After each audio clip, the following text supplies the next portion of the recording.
I don't want a bad boy. They always seem like such a good idea in books and movies, but I also do not. I have a good boy and I like it that way. Exactly. I don't want craziness and drama and stress. I want a No. happy, calm partner. Yeah. Healed, Yes. mentally stable. I don't need no baggage. No, I want I got peace. enough of my own baggage. We don't need to both have baggage. Yeah, exactly. I prefer to be the crazy one in the relationship. Yeah, because you know what?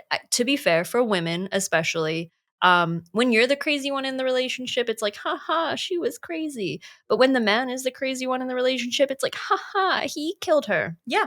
So I mean, it's true. So I would rather be the crazy one, thank you. Yeah, I don't see the appeal. No. And I think that might be like a I'm in my 30s thing. That's true. That is true. Maybe, in your younger years, not me, because like I'm a high school sweetheart kind of gal, but when you're in your younger years, you're trying out new things. Maybe you're dating a couple of bad boys because they seem like fun, and that's fine. Yeah. But bad boys, I feel, are No. hard to settle down No with. thanks. We can't say that for the folks we're about to talk about, though. No, we cannot. Yeah, all that being said. Hello, everyone. I'm Charlotte. And I'm Dina. Welcome to the Grim Curriculum. Over the course of our podcast here, we've asked many questions about why people do the things they do. That's kind of the whole point of why we talk about things. But today's topic is not about the killers themselves, but it is something we've seen many, many times. We've seen people go to prison for horrific crimes and end up with adoration, attention, and maybe even a new spouse. Today, we're going to be answering the question, what drives someone to seek out a monster? And why do some people find themselves sexually attracted to somebody so dangerous? To be honest, guys, we've wanted to do this episode for a very long time now. Yes. So today, we're going to be talking about a little something called Hybristophilia. Along with that, we're going to be covering cases of specific people who have been known for their relationships with some of the most dangerous people in current history. These are not people who were married to someone and then later found out they were a killer. Our subjects today knew of their partner's crimes and chose them specifically for what they did. To start, let's talk about what exactly hybristophilia actually is. The American Psychological Association defines it as sexual interest in and attraction to those who commit crimes. In some cases, this may be directed towards people in prison for various types of criminal activities. This is not considered a form of mental illness, but more so a paraphilia, also known as a fetish. This is often seen when a person develops a fixation on an object or conditions for arousal. In more extreme cases, this can affect the ability for normal patterns of arousal and cause issues with healthy relationships. More often than not, these are just private preferences that don't necessarily have consequences for regular life. Hybristophilia can sometimes be seen with the person simply fantasizing about encounters with criminals, but it can escalate when they try to find a person who matches this fantasy.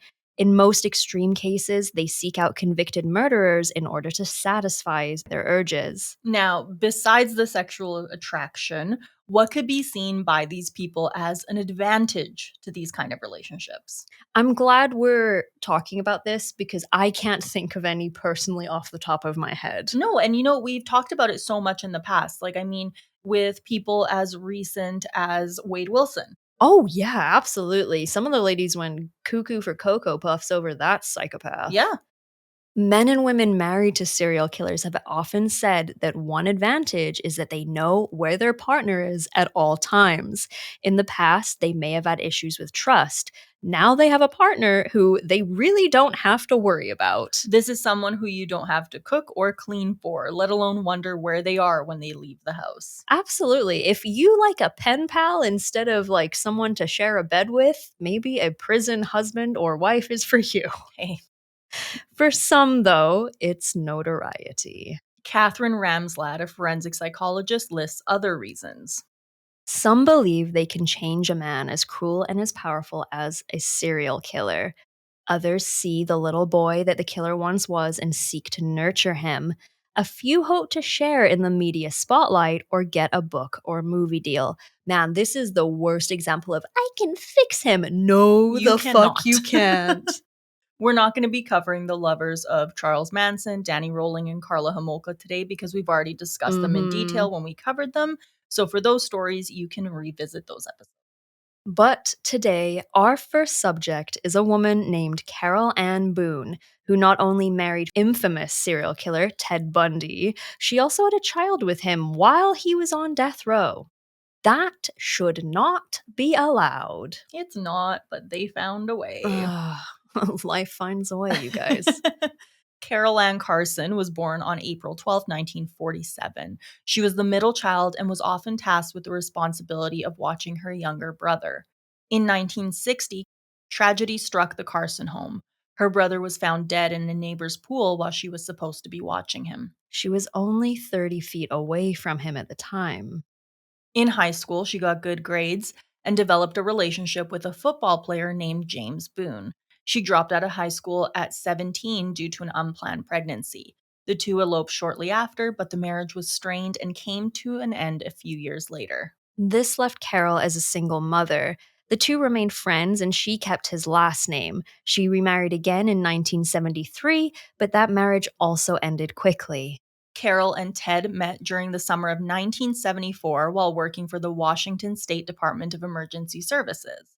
When talking about her first impressions of him, she said, I liked Ted immediately. We hit it off well. He struck me as being a rather shy person with a lot more going on under the surface than what was on the surface. understatement of the year. No kidding. Yeah. Oh my God, girl.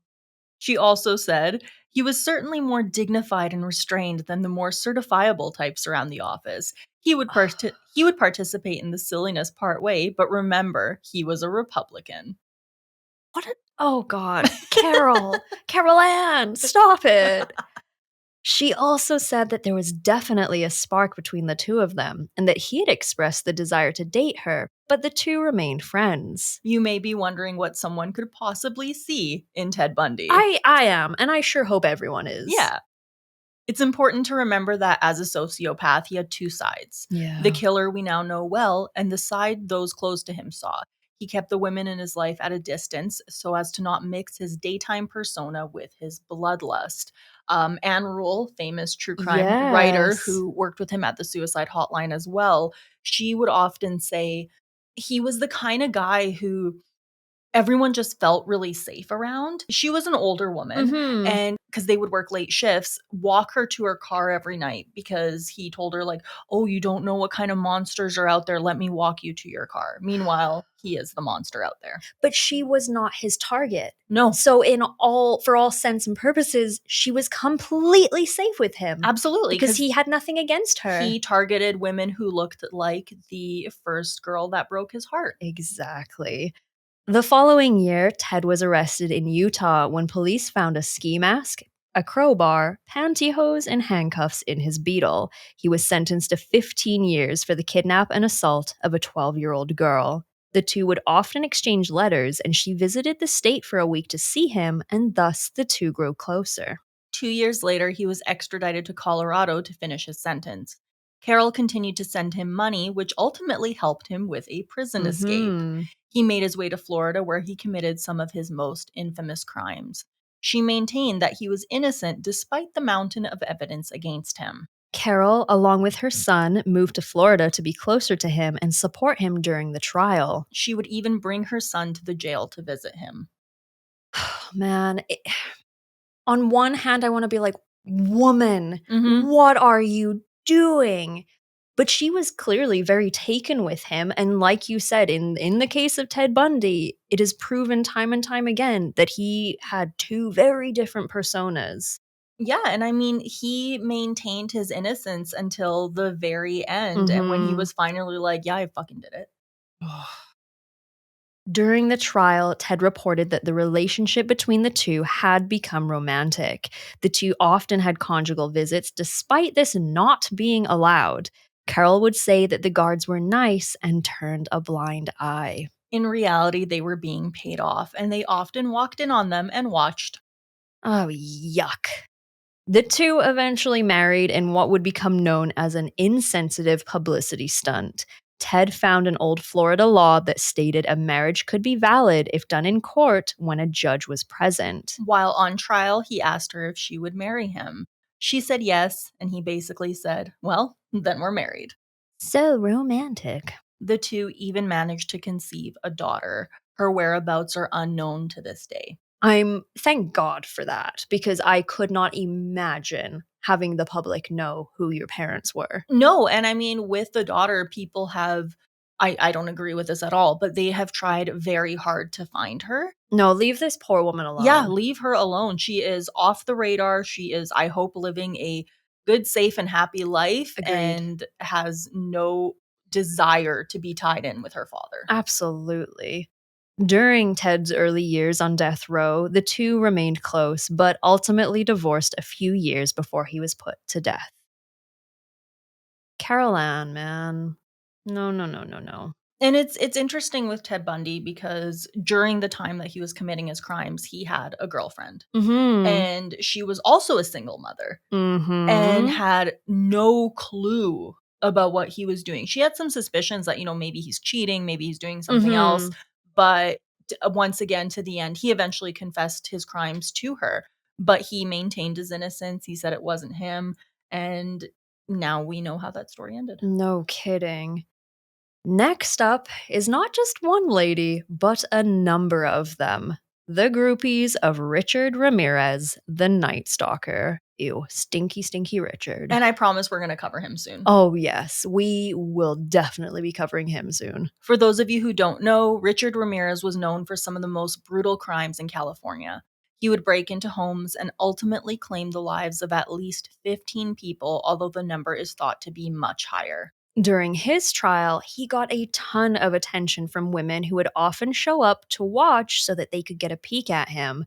He was described by many of them as dark and mysterious, and his looks were often compared to Mick Jagger. Personally, I do not agree, but the fact is, he had the worst breath because he never brushed his teeth and he ate nasty, nasty food his entire life. And so if any of those women got within 5 feet of him, they probably would have all wilted on the spot from his nasty, dank-ass breath. Yeah, I mean, to put it in perspective, survivors of his attacks often reported that he was filthy. That was like the main thing that stood out about him. And one of the main descriptions that they gave consistently was that of his horrible breath. One of them said something along the lines of it stank of like wet leather. Yeah, I always think of that when I think of Richard Ramirez because I remember just wet leather and bad breath. Oh, nasty. One of the women said the following while waiting for a glimpse of him during his trial. I just wanted to see what he looks like. I think he's kind of cute.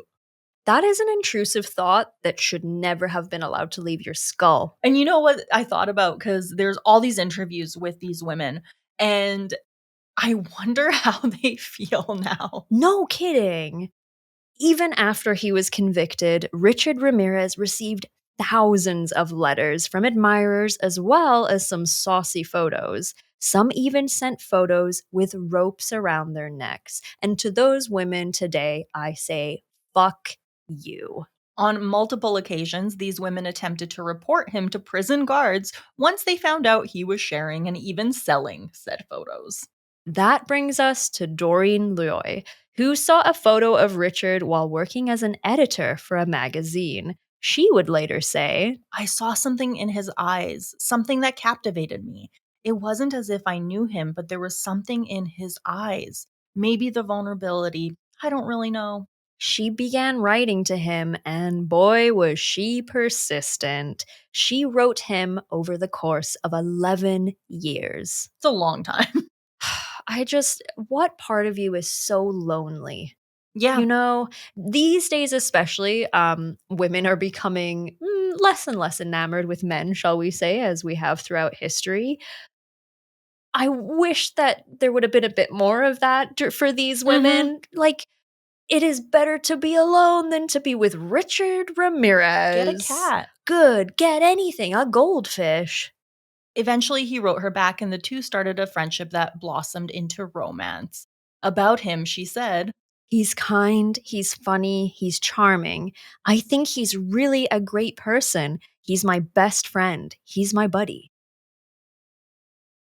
Nothing funny and charming about what he did to all those people. No. That is,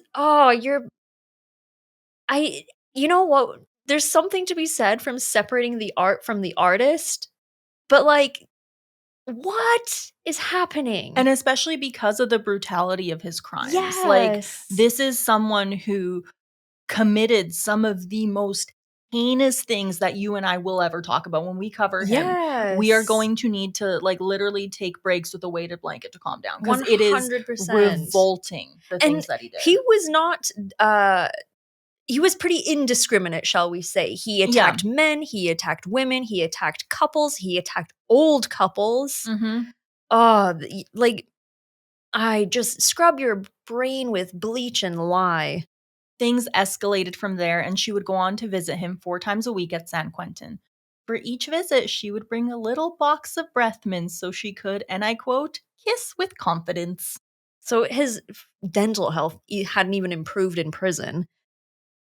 The two officially married on October 3rd, 1996. Doreen wore a white wedding gown, and her new husband refused to wear a gold wedding ring because, and these are his words, Satanists don't wear gold. Cringe. So cringe. And also, like, clearly not like a member of the Church of, or the Satanic Temple, because we're both members of the Satanic Temple, and I have not heard of anything against gold. Satanists love gold. Like bling. Yeah. All the bling. Hell yeah. Her family disowned her over this, and she lost most of her friends. And the marriage fizzled, and eventually the two filed for divorce. He died before they could make it official. Now, I wanted to take a second to play an interview. Oh. That I think you'll enjoy of some of these women. Okay. They are the women in black, admirers of Richard Ramirez. Why were you in the courtroom today? I just wanted to see what he looked like. I think he's cute. This woman, who gave her name only as Paige, calls herself a Satanist. She says Ramirez has written letters to her and that she's talked with him in jail. Everyone makes him look so bad, but I know that he's a nice person because I've met him, and I know. Convicted of 13 murders. I know. But he's really a nice guy. It's very out of the usual. It's very out of the norm to be able to do that for a certain amount of time and length, a period of time, and get away with it. Especially the outrageousness of it, the kind of murders that he did. When I went to go visit him, I asked him, I said, how many other girls visit you? I want to know. And he kind of laughed and said, there's 2, but I already know them, and I've known them for a while, and they're just like acquaintances, and, kind of, make me think that and believe like I was like the only one that he liked that was visiting. Their attraction may be difficult to explain. Correct. From Los Angeles to San Francisco, they stalk Ramirez whenever he appears in a courtroom. Yep. Stupid girls, and I'm not sorry. You're dumb. You're so dumb. You're so dumb. My favorite though is the girl who's like, he seems like such a nice guy, and he's like, well, he's convicted for 13 murders. I know. It's giving, that it's like, but what about the murder? What murder? He's a great guy. And it's like, oh my God. It's crazy. And it's fun to me to see all of them because they're very much like the classic like 1990s goth girls. Step away from the edge. You're too close to the edge. You're gonna fall off, bitch. You want to shave your head, you want to pierce yourself, you want to paint yourself. Girl, I love that shit. I love goths. I love emos. Be all that shit. Yeah. Don't do the serial killer dating thing, please. I think I've talked about this before, but this was when he died. Yeah. I knew this girl who I thought she was so cool. She was like this tattoo artist that I knew. She was just a cool girl, whatever. Yeah. And then the day that he died, she posted this big long thing about how she was so sad. And I asked her straight up, I was like, are you stupid? And then she blocked me. But I'll never forget it because she had actually tried to write to him a few times and never got a response. Whoa. But I know she would send him pictures and like all Oh, this stuff. dear. And all she wanted was a letter back from him before he died. And she would like post her progress online about how she was writing these letters and how often she was writing them. And it's kind of funny to me that she also just got completely ignored by him because good. Good. Honestly, don't be that. Be a girl's girl. Yeah. Dating serial killers, especially like this, that is not being a girl's girl. If you want to be edgy, I love skulls. Like, I love skulls and dead shit and Yeah. taxidermy and all that stuff, right? Be edgy, but Mhm. you step away from the serial killers. And for me, the other thing too is it's always so much worse when you know that the crimes were sexual in nature. Yes, exactly. 'Cause Absolutely. he assaulted, like you mentioned, the elderly Yes. and children. Yeah. There's just no. No. No. That is my thoughts on this whole thing is just no, I don't get it. And I am so glad that I don't get it. Absolutely. That is not a flavor of mental illness I care to have, thank you. No. But around the 70s, we had Mr. Kenneth Bianchi, who also found love in jail. He was one of the Hillside Stranglers, and along with his cousin, Angelo Buono, they were responsible for a 4-month span of vicious killings that left at least 12 women dead. This all earned the attention of Shirley Joyce Book. Despite him having sexually assaulted and killing several women, she became obsessed. And in 1986, the two began writing letters and were eventually married. Interestingly enough, before she made her way to Kenneth Bianchi, she attempted to gain the love of none other than Ted Bundy again. When she didn't get him, she just moved on to Kenneth. She was like, nah, he's too hard. We're moving on to the next one. Let's go to someone easier. Long before she started writing him, she even tried to get a different groupie of his to falsely testify during his trial. Their jailhouse wedding was sponsored by the National Enquirer, who in exchange got exclusive photos and interviews with the happy couple. The National Enquirer is such a fucking rag. I know, right? Whenever I see them, it's always when you're waiting in line at the grocery Yeah, store and yeah. they're like there with like all the other weird ones that are like Elvis kidnapped by UFOs and like all that Yeah. crap. Oh my God. Unlike Dorothy, Shirley's parents were supportive and even came to the wedding. The two divorced after she found out that he was writing to other women. Womp Womp womp. womp. So much for being like, no, if he's in jail, I know where he is. He could still be writing to other hoes. Mhm. Our next subject seemed to have it all. Rosalie Martinez was a mother of 4 who was married to a successful Tampa attorney. One day she realized that something was missing from her life.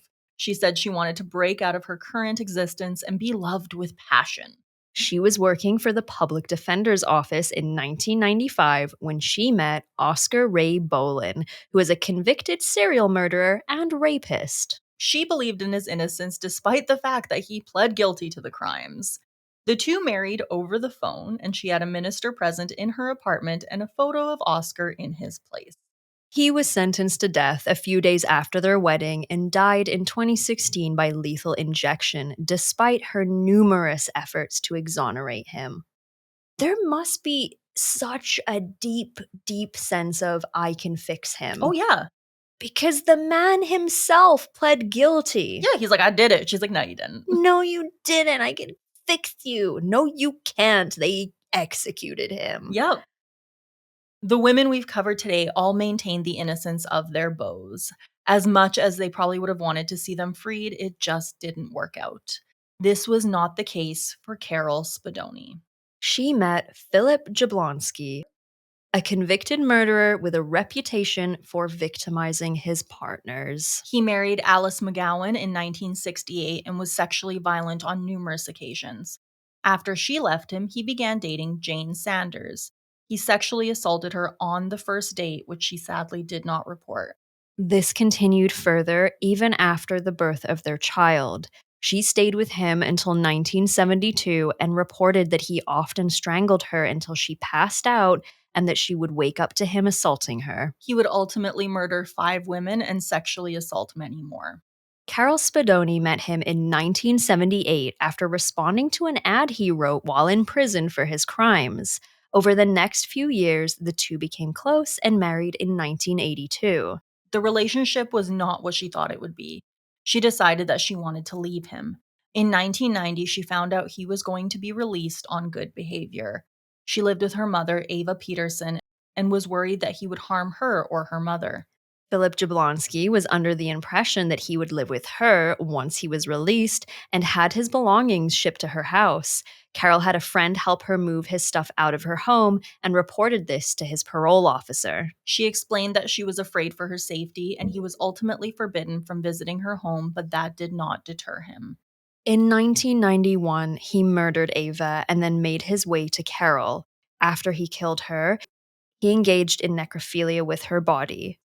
A court document reported, her nose and mouth were covered with duct tape and wrapped so tightly it would have cut off her breathing, except that she had been stabbed in the throat, creating a functional tracheotomy. She had a bullet wound behind her right ear and 3 stab marks in her abdomen. Additionally, half of her right breast was sliced off, exposing a silicone implant. There were also stab wounds to her vagina, and her intestines were protruding from her anus as the result of a laceration. For these crimes, he was sentenced to death, but ultimately died in prison of natural causes. Now, this poor woman. Yep.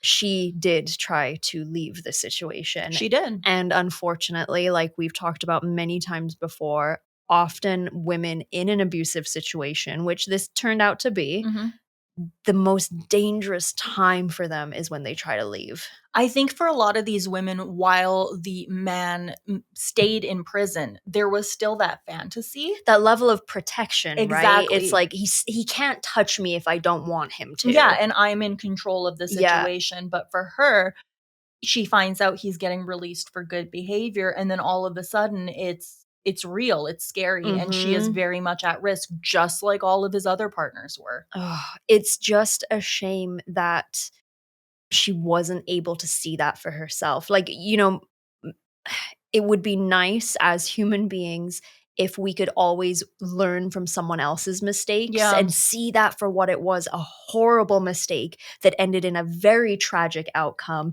to see that and be like, mine's probably not going to be different. So we're going to avoid it this time. Yeah. It's that sense of, oh, it's not going to happen to me. I will be the different one. Yes. I am the special one. And then you, like you say, that level of protection in the sense of he's locked up. So realistically, he can't do anything bad to me, because that's the difference, is he hurt all those other people because he was free. Yes. He can't hurt me because he's in prison. Exactly. But now he's not. Yep. Oh, that makes me very sad. I'm as much as I say that these women make very poor decisions, especially some of the younger ones, saying the dumbest shit. Yeah. But ultimately, I think in a lot of cases, they're victims as well in their own way. I think so too, because there is a level of delusion, is probably not the kindest word to use, but I'm going to use it. There's a level of delusion. And once the line between fantasy and reality becomes blurred, you're not that different. You are exactly the kind of person that he victimized in the past. Exactly. And this is one of the cases, and that's why I wanted it to be the last one that we talked about, where we see the consequences of these actions in a very, very real way. Yeah. I guess ultimately, if we have any lesson to put out to you guys who are listening today, is pen pals are one thing. Yeah. There's a lot of prison pen pal programs, and a lot of inmates could probably use some communication. And I'm all for that. Yeah, absolutely. There's still people at the end of the day, but absolutely, we've said it time and time again. You commit certain crimes, you lose your humanity card. Exactly. And don't give those types of people that have victimized others like that the time of day. Do not give them your time. You are worthy of more than that shit. Yes, absolutely. Alrighty. To end on a heavy note, I suppose, but it's a pretty heavy topic. I'm really glad that we've covered this, because anytime that we cover a serial killer, we're almost always talking about someone that they meet while they're incarcerated. At least one. Yeah, exactly. There's always something. And we always ask that question of, what were you thinking? What the hell? Who would do that? So for me, it's nice to kind of have this breakdown of what could cause someone to want to do this. But to me, it's very much engaging in risky behavior. Oh, yes. You know, self-harm comes in many, many, many forms. Yeah. And for some people, it is hanging out with people who are bad for you. Yeah. Well, we are at the point, of course, in our episode, the outro, where we love to give a shout out to the beautiful people over on Patreon, specifically by name, our Patreon Grim VIPs. You can find us at patreon.com/the Grim Curriculum. We have a free tier with early episode reveals. We also have a 7-day free trial, so you can check out the paid stuff. We have videos of all of our episodes. We've got a Discord and all sorts of fun stuff, so please check that out. But a huge, giant thank you to Atlantean Jedi, Bob, Brian, Judy, Carrie, Kevinus Musicus, Nova, Lisa, Mayhem Mudkip, Paranoid Pop Rocks, Steven Centauri, and Yegpla. That is taking more and more and more and more time to say the whole list. Yeah, let's and keep it that going. is a great thing. Thank you so much, guys. You're awesome. A lot of the things that we have done to upgrade the podcast over the course of the podcast are all thanks to the beautiful people supporting us on Patreon. So thank you, thank you. All the money currently goes back into the podcast.